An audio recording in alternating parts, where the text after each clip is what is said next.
Here I've got ZOPO Speed 7 and let me show you how to enable boot mode on the following device. So at first you have to switch off your phone, simply tap on power key and hold it for a while to do it. Click on power off and confirm that you would like to shut down your device by clicking on OK.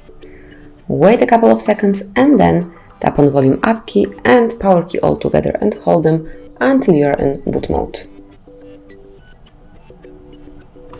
And that's it, now we are in boot mode. Here you can navigate by using volume up key, so just like that.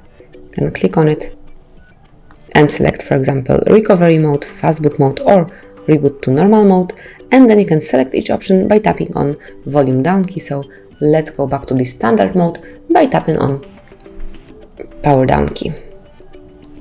Volume down key, sorry. Wait a couple of seconds, your device will reboot to normal mode within a short while.